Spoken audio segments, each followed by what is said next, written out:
Quels sont les symptômes du diabète? Quelle est la différence entre le diabète de type 1 et le diabète de type 2? Est-ce que le diabète est une maladie héréditaire? Si oui, quand on a le diabète, quels sont les aliments à privilégier? Sinon, pour éviter le diabète, quels sont les aliments à éviter? Alors, salut à tous, c'est Reims, bienvenue dans cette nouvelle vidéo. C'est la première fois que vous me découvrez. Je vous invite massivement à vous abonner sur cette page. Alors ici, on parle de santé générale, santé sexuelle, on parle aussi de santé traditionnelle. Donc, si ça vous intéresse, abonnez-vous, on commence.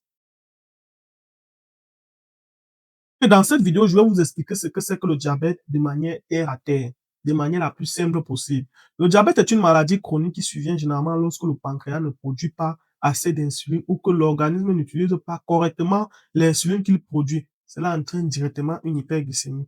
C'est-à-dire que pour ceux qui ne comprennent pas ce que c'est que l'insuline ici, c'est l'hormone qui est responsable, ou bien c'est l'hormone qui est chargé de la régulation du taux de sucre dans l'organisme. Ça dit que quoi? Alors, c'est un peu comme un robinet qui dit que bon, ok, aujourd'hui, on a besoin de 10 000 litres de sucre. Ça envoie. Dès que le corps demande encore, il dit que bon, ok, voilà une petite quantité. Donc, il est comme un régulateur. Il ouvre, il ferme, il ouvre, il donne la quantité de sucre et il referme. Là, maintenant, quand l'insuline là ne fonctionne plus, ça veut dire quoi? À un moment, le robinet, quand le robinet là se gâte, le robinet ne parvient plus à donner la quantité de sucre qu'il faut parce qu'il est gâté, il est défectueux. Ça veut dire que le sucre maintenant commence à être dans l'organisme de manière abondante. Ça commence à donc, il n'y a plus rien qui réduit la quantité de sucre dans l'organisme. Du coup, vous tombez dans une glycémie. Et quand vous tombez dans une glycémie, cela nous amène directement aux symptômes classiques. Les symptômes classiques, déjà, c'est quoi? La polyurie. La polyurie, c'est l'envie d'uriner de manière fréquente. Pourquoi est-ce que vous urinez de manière fréquente? Vous urinez de manière fréquente parce que vous ressentez le besoin d'uriner beaucoup, le plus souvent dans la nuit. Parce que les reins essayent d'éliminer l'excès de sucre par les urines. Donc, puisque l'insuline ne parvient plus à contrôler le taux d'urine, vous avez constamment envie d'uriner parce que les reins éliminent le taux de sucre là par les urines. Et maintenant, quand les reins éliminent le taux de sucre par les urines, cela nous amène directement sur le deuxième symptôme qui est quoi? La polydipsie. La polydipsie, c'est la soif intense. Du coup, vous avez constamment soif parce que votre corps se déshydrate de temps en temps. Vous savez que le corps est composé en grande partie d'eau. Donc, maintenant, puisque vous urinez constamment, c'est de l'eau qui est mélangée avec les urines qui s'évacuent comme ça.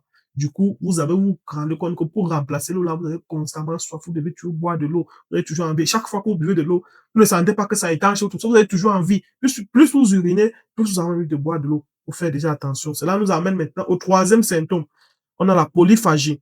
Alors, malgré les repas réguliers, vous ressentez une faim constante car vos cellules ne reçoivent pas suffisamment d'énergie. L'énergie des cellules, c'est quoi? C'est le sucre. Vous savez que parfois, vous vous levez le matin, vous ne mangez pas, vous pouvez prendre peut-être un pain au chocolat de 100 francs, avec le chocolat de 100 francs.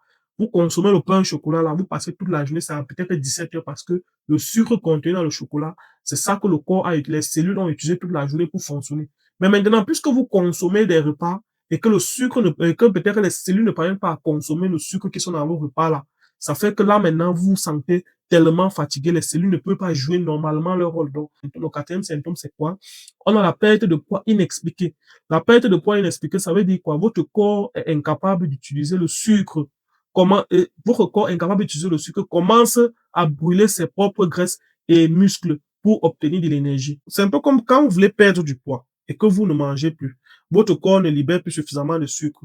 Automatiquement, le corps va puiser dans les réserves de graisse pour faire fonctionner les cellules. Donc, c'est à peu près ce qui se passe, ce qui fait que vous constatez que vous perdez constamment le poids parce que les cellules ne se nourrissent plus bien. Donc, vous fondez, vous vous rendez compte que vous êtes en train de fondre à chaque fois.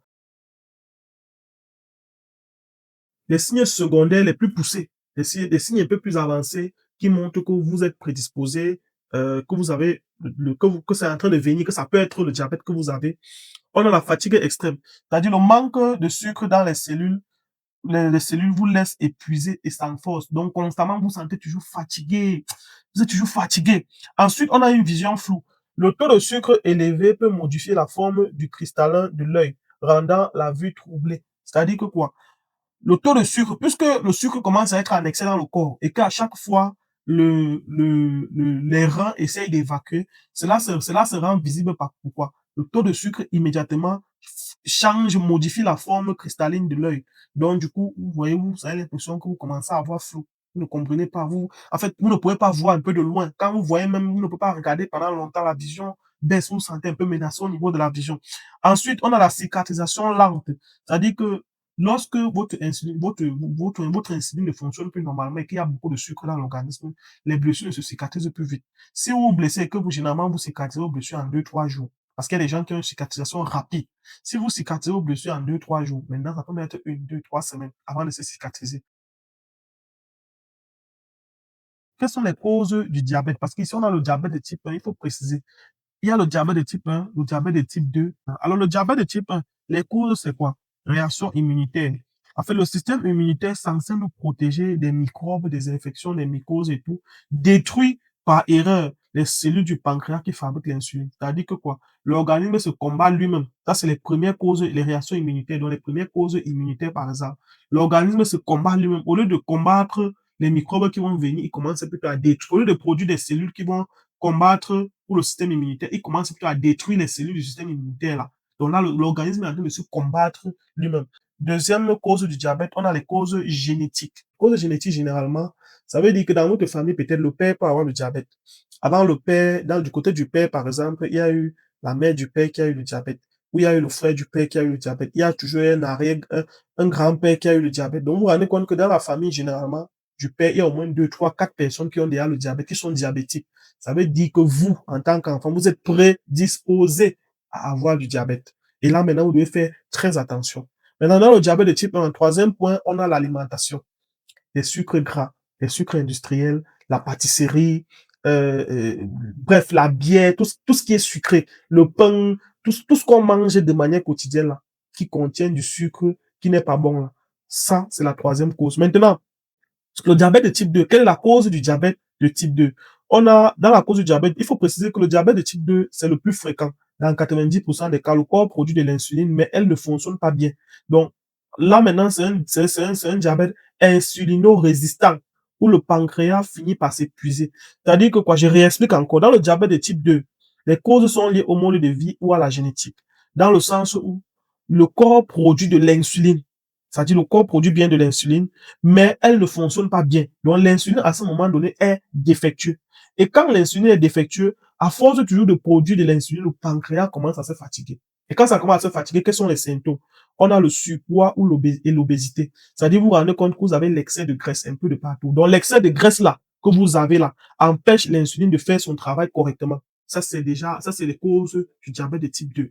Ensuite, on a la sédentarité, qui est le manque d'activité physique. En fait, qu'est-ce que le manque d'activité? Le manque d'activité physique ici, là, réduit la capacité des muscles à brûler le sucre. Je ne sais pas si vous comprenez un peu. Le manque, je précise encore, le manque d'activité physique réduit la capacité des muscles à brûler le sucre. Maintenant, en troisième point, on a l'hérédité. L'hérédité, c'est quoi? L'hérédité, si vos parents ou frères et sœurs sont diabétiques, votre risque d'avoir le diabète est aussi élevé. Donc, à peu près la même cause que le diabète de type 1. Donc, comme j'ai dit, si vos parents ou frères sont diabétiques, votre risque est aussi plus élevé. Donc, vous êtes prédisposé aussi à avoir le diabète. Donc, dans l'un ou l'autre des cas, diabète de type 1 ou de type 2, ça peut aussi être héréditaire des deux côtés. Alors, l'âge. Le risque augmente généralement à partir de 45 ans, bien que de plus en plus on observe des jeunes. C'est-à-dire que l'âge aussi, on sait que généralement le diabète de type 2, c'est à partir de 45 ans. Mais actuellement, la plupart des jeunes aussi ont déjà le diabète. Donc ça commence à venir même chez les personnes jeunes. Alors, maintenant, on a le diabète gestationnel. Le diabète gestationnel, c'est quoi? Ça survient généralement quand les femmes sont enceintes. Les symptômes souvent sont quoi? Les hormones du placenta. Les symptômes qui favorisent le diabète gestationnel, c'est les hormones du placenta. Ça veut dire quoi? Pendant la grossesse, le placenta produit des hormones qui favorisent la croissance du bébé, mais qui bloquent l'action de l'insuline chez la mère. C'est-à-dire que ça peut arriver, c'est pas comme si chez toutes les femmes, non. Ça peut arriver que ces hormones qui favorisent la croissance du bébé bloquent la fonction de l'insuline chez la mère. On connaît déjà à quoi l'insuline sert. Alors, on a l'épuisement du pancréas. C'est-à-dire, puisque le pancréas produit de l'insuline à chaque fois, puisque le pancréas produit de l'insuline à chaque fois qui n'est pas utilisé, du coup, qui n'est pas utilisé par le corps de la mère, du coup, l'insuline, le pancréas commence maintenant à se fatiguer. Je ne sais pas si vous comprenez. Le pancréas se fatigue lui aussi. Et là, maintenant, ça, c'est là le diabète gestationnel. Ça vient uniquement chez les femmes qui sont enceintes. Ce n'est pas dit que toutes les femmes qui sont enceintes auront ça. Ça peut arriver. Donc, ça peut arriver que quand vous êtes enceinte, on vous dit que vous avez le diabète. Ça peut arriver. Maintenant, il faudra vous rendre chez un médecin pour savoir comment gérer ce diabète-là. Alors, si cette vidéo vous a plu, nous avons parlé ici des facteurs du diabète, nous avons parlé des causes du diabète et des types de diabète. Donc, si cette vidéo vous a plu ici, vous n'avez qu'à liker, commenter. Et si vous avez besoin d'autres questions, vous n'avez qu'à mettre en commentaire. Ici, les vidéos ne sont pas trop longues. On fait des vidéos de manière terre à terre. Donc, vous mettez en commentaire la prochaine thématique que vous aimeriez que je développe. Alors, quels sont les aliments à consommer quand vous êtes diabétique ou bien quels sont les aliments que vous devez privilégier et ce que vous devez éviter? Alors, je vais vous lister quelques-uns ici, c'est pas tout, mais c'est quelques-uns. Il faut que vous ayez déjà une assiette équilibrée. Dans l'assiette équilibrée, il faut prévoir les légumes en premier. Dans les légumes, il y a les épinards, il y a le gombo, il y a le haricot vert, il y a le chou, il y a la salade, il y a le concombre, il y a les aubergines, bref, tout ce qui est vert là. Vous pouvez déjà consommer ça. Consommer, vous devez avoir ça au frigo de manière constante. Vous consommez. Voilà. Ensuite, maintenant, dans les protéines, on a le poisson, on a le poulet sans la peau. Poulet sans la peau, donc la chair. Poulet sans la peau. Ensuite, on a les œufs, on a la viande maigre. La viande maigre, c'est la viande de bœuf qu'on consomme tous les jours, là. On a les légumes, on a le haricot rouge. Ensuite, maintenant, on a les féculents avec un indice glycémique bas. Dans les féculents avec un indice glycémique bas, on a le riz complet. On a la patate douce. On a les ignames avec modération. Les ignames, c'est à consommer avec modération. Et on a le pain complet. Ça, c'est ce que vous pouvez consommer quand vous avez le diabète, quand vous êtes prédisposé, ou bien vous pouvez consommer sans problème. Maintenant, les aliments à éviter. Les aliments à éviter quand on est prédisposé, même quand on n'a pas encore le diabète, il faut faire attention. Les aliments à éviter, c'est quoi? On a les sucres cachés, le soda, les jus de fruits, avec ou sans sucre, les jus de fruits là, quand on passe le temps à acheter partout, les sodas, tout ça, il faut éviter. La pâtisserie, les gâteaux industriels, tout ce qu'on fait de manière industrielle avec les sucres là, il faut éviter. Maintenant, les produits raffinés, on a le pain blanc. Le pain blanc, c'est le pain de tous les jours qu'on achète 100 francs, 200 là, qu'on achète partout. Mieux encore manger le reste de nourriture. Le pain blanc qu'il faut éviter. Les pâtes blanches. Les pâtes blanches, c'est quoi? Le spaghetti. C'est qu'on peut le temps à acheter partout là. Quand on veut les spaghettis, c'est monté. C'est les pâtes blanches là. Il faut éviter. Ensuite, qu'est-ce qu'on a? On a le riz à cuisson rapide. Le riz à cuisson rapide, c'est le riz qu'on paye tous les jours partout au marché. Le riz qu'on paye 150 la boîte, 800 le kilo, 500 le kilo. C'est ça le riz à cuisson rapide. Ensuite, on a la farine de blé blanche. La farine de blé blanche, c'est ce qu'on fabrique le pain, les beignets, tout ce qui est farine. C'est ça que la farine de blé en général blanche, là qu'on fabrique, on fait les gâteaux, tout ça là. Il faut éviter au maximum. Ensuite, maintenant, euh, les fritures. C'est-à-dire, il faut éviter de trop manger les fritures, poissons frits, plantains frits, tout ce qui est constamment frit, poulet frit, porc frit, éviter de manger beaucoup d'huile. Éviter de manger beaucoup d'huile. C'est-à-dire que parfois tu es à la maison, tu manges, tu prépares la nourriture, tu verses l'huile à l'intérieur, on se demande que, mais c'est même quoi? Il y a des gens qui aiment que beaucoup d'huile dans la nourriture. Il faut éviter la quantité d'huile que les huiles que vous consommez beaucoup dans la nourriture là. Donc, en gros, c'est quelques aliments à éviter quand vous avez le diabète ou bien quand vous êtes prédisposé. Si cette vidéo vous a plu, n'hésitez surtout pas à vous abonner, liker, dire ce que vous pensez en commentaire. Si vous aimeriez que je parle d'un thème de manière spécifique, vous mentionnez le thème que vous aimeriez que j'aborde, je vais aborder cette thématique, je vais faire les recherches pour vous. Je vais vous expliquer tout de manière terre à terre. Alors, si cette vidéo vous a plu, likez, abonnez-vous. À très bientôt. Ciao, ciao.